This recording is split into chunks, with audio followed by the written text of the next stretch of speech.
Halo semua, kami dari kelompok 1. Di sini kami akan menganalisis dari film dokumenter berjudul Muter Panguripan untuk memenuhi tugas ujian akhir semester 1 mata kuliah Pancasila. Pertama-tama, di sini saya akan menceritakan isi film tersebut secara singkat. Film dokumenter Muter Panguripan ini mengisahkan tentang kehidupan dan pengalaman Bapak Ngatan Nuh yang bekerja sebagai seorang petani. Beliau adalah seorang yang tidak mudah menyerah di dalam pekerjaannya. Menjadi petani adalah hal yang sulit, namun tidak memikirkan hal lain selain bertani. Sebenarnya banyak pekerjaan lain bagi Bapak Ngatan Nuh, tetapi ia memilih bertani yang hanya memikirkan menyiapkan lahan, apa yang ditanam, pemupukan, dan kompres. Jika bagus, akan sangat memuaskan di hati. Sebaliknya, jika tanaman gagal, harus sabar dan memang jalan dari Tuhan. Dimulai kembali dan yakin panen berikutnya akan berhasil. Menjadi petani juga sangat bagus untuk kesehatan jasmani dan ada sawah yang hijau enak untuk dipandang oleh mata. Indonesia sangat membutuhkan orang-orang seperti Bapak Ngatan Nuh. Jika tidak ada para petani, maka akan sulit untuk mengelola bahan makanan pokok keseharian orang Indonesia. Oke teman-teman, setelah kita mengetahui isi dari film tersebut, menurut kalian apakah ada kaitannya film tersebut dengan nilai-nilai Pancasila? Untuk Kak Natalia, kami persilahkan. Menurut saya, pada video ini terdapat nilai Pancasila pada sila kelima, yaitu nilai menghormati hak dan kewajiban setiap orang. Hal ini ditandai dengan Bapak Ngatan Nuh yang memilih menjadi petani karena menurutnya menjadi petani itu menyenangkan dan tanpa harus berpikir tentang hal lain.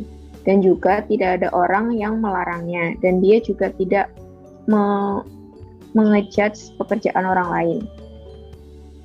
Untuk nilai Pancasila selanjutnya akan dilanjutkan oleh Kak Dinda, silakan. Baik, terima kasih. Menurut pendapat saya, terdapat nilai Pancasila yaitu sila kelima. Dalam nilai menghargai tanpa memandang rendah setiap pekerjaan orang. Hal itu dapat dilihat dari seorang petani yang merasa berhasil jika apa yang ia tanam di ladangnya itu bertumbuh sesuai dengan keinginannya. Namun apalah daya, zaman semakin berkembang, lahan sawah pun sudah mulai diperjualbelikan untuk membangun sebuah hotel, mal, perkantoran bergedung tinggi. Padahal kita adalah makhluk hidup yang saling membutuhkan bahan pangan. Dan kerap kali pekerjaan seorang petani itu dipandang sebelah mata karena upah yang dihasilkan oleh seorang petani jauh berbeda dengan upah yang dihasilkan oleh seorang pekerja kantoran. Baik, materi selanjutnya akan disampaikan oleh Kak Ezalia. Baik, terima kasih. Berbeda dengan sebelumnya, saya berpendapat bahwa video tersebut mengandung sila Pancasila pertama. Hal itu tercermin pada diri seorang petani yang saat mengalami gagal panen, yakni menyikapinya dengan sabar dan yakin bahwa jalan Tuhan itu selalu ada, karena menjadi seorang petani bukanlah yang mudah. Tuhan dengan kemurahannya memberikan kita luas terbentangnya lahan pertanian di Indonesia, maka dari itu kita wajib memanfaatkan kesempatan yang ada. Selanjutnya saya kembalikan ke Anadika. Oke, baik. Kira-kira nih teman-teman, setelah kita menilai pembahasan tadi, marilah kita menganalisis kebijakan pemerintah untuk menangani masalah pertanian di Indonesia. Untuk Kak Dani Fauzan, kami persilahkan. Nah, oke. Yang kebijakan pemerintah yang pertama tuh ada implementasi UU Cipta Kerja. Nah, itu tuh terikat sama penyederhanaan, percepatan, serta kepastian dalam perizinan ekspor-impor. Nah, biasanya kan petani itu perseorangan gitu kan. Nah, untuk berkembang melakukan ekspor-impor, kita tuh membutuhkan suatu organisasi yang menaungi. Nah, pemerintah tuh mempermudah petani dalam mengurus berkas-berkas maupun hal-hal itu. Nah, selain itu ada kebijakan lain yang akan dijelaskan oleh Kak Alfon. Oke, baik. Untuk kebijakan yang kedua yaitu ada kebijakan harga. Jadi kebijakan ini difungsikan untuk menstabilkan harga produk hasil pertanian di Indonesia. Produk hasil pertanian di Indonesia itu kan ada banyak ya. Kayak contoh ada beras, ada gabah, ada pupuk dan sebagainya gitu. Jadi harga-harga produk hasil pertanian ini tuh tidak stabil gitu. Nah, jadi dengan adanya kebijakan harga ini diharapkan para petani itu bisa menjual produk hasil pertanian mereka dengan harga yang lebih stabil atau setidaknya layak lah buat mereka gitu. Jadi secara tidak langsung kesejahteraan mereka pun bisa terjamin gitu. Nah, untuk kebijakan yang selanjutnya akan dijelaskan oleh Kak Nada dan dipersilahkan.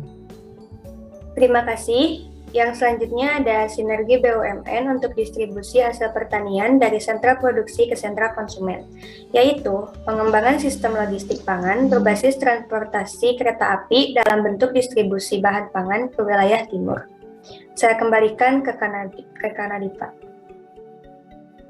Oke, baiklah, setelah kita menimbang pernyataan pembahasan tersebut, kira-kira apakah ada solusi yang tepat untuk masa depan pertanian? Mengingat kurangnya lahan dan ketidakikutsertaan anak muda di sektor pertanian. Untuk Kak Mutia, kami persilahkan. Nah, di sini untuk solusi lahan pertanian yang semakin berkurang dan ekspor-impor, di sini ada 3 yang akan kita bahas, khususnya ada 3. Yang pertama adalah lahan di daerah pegunungan, dan yang kedua adalah lahan di dataran rendah, dan yang ketiga lahan di tengah kota. Dikhususkan untuk 2 lahan di dataran rendah dan di tengah kota ini sering terjadi banjir dan kekeringan. Dengan itu, pemerintah dimohon untuk bekerjasama dengan para petani untuk mendiskusikan bagaimana caranya agar lahan-lahan yang ada di dataran rendah dan di tengah kota ini tidak mengalami kekeringan dan banjiran. Dengan cara itu seperti pengaliran air yang benar dan lain-lain. Nah, yang akan kita bahas lagi adalah ekspor-impor. Indonesia masih saja mengimpor beras dari luar negeri seperti Thailand.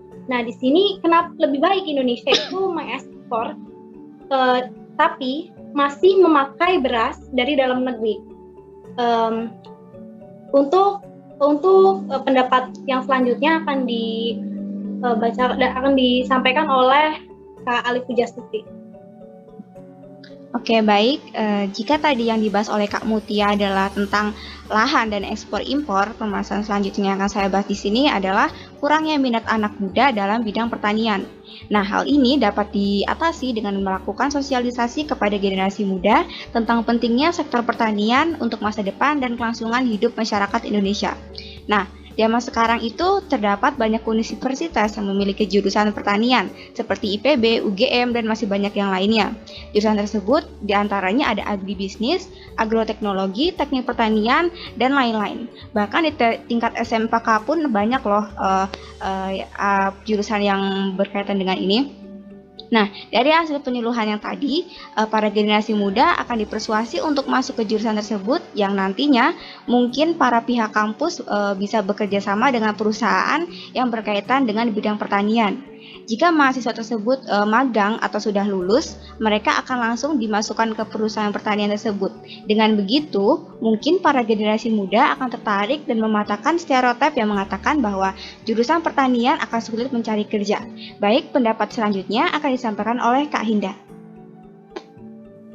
Terima kasih atas kesempatan yang telah diberikan. Seperti yang telah kita ketahui bersama, mengenai solusi yang telah dicanangkan oleh Mutia dengan Ali Pujastuti, adapun solusi yang dapat saya berikan mengenai permasalahan yang dihadapi pertanian di Indonesia, diantaranya terdapat kesempatan lahan yang makin habis dan minimnya minat pemuda Indonesia untuk bekerja di sektor pertanian.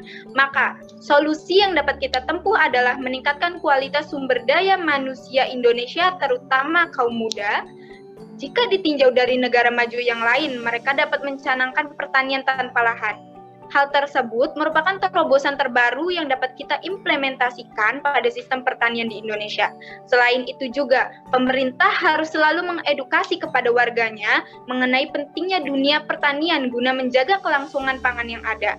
Pemerintah juga dapat membentuk duta pertanian ataupun komunitas penggerak pertanian yang di dalamnya menghimpun anak muda yang bertujuan untuk lebih memperhatikan sektor pertanian. Sehingga dari adanya aksi ini dapat tercipta hasil persuasif kepada kaum muda untuk meningkatkan kualitas pertanian di Indonesia. Selain itu juga, pemerintah harus mengakomodasi terkait pendistribusian hasil pertanian dengan transparan, yakni hasil pertanian ini dapat menyejahterakan kehidupan petani maupun keluarganya. Dengan adanya dorongan lebih dari negara, maka saya yakin petani muda akan tergerak dan kualitas pertanian Indonesia mengalami peningkatan. dari saya dicukupkan. Terima kasih. Saya kembalikan kepada moderator. Oke, baiklah. Terima kasih untuk semua partisipan yang telah memberikan opininya. Setelah kita mengetahui isi film dan berbagai analisis dari film Muter Panguripan tersebut, maka berakhir juga sesi diskusi kami kali ini. Kami memohon maaf apabila ada kesalahan kata. Terima kasih dan salam sehat untuk semuanya.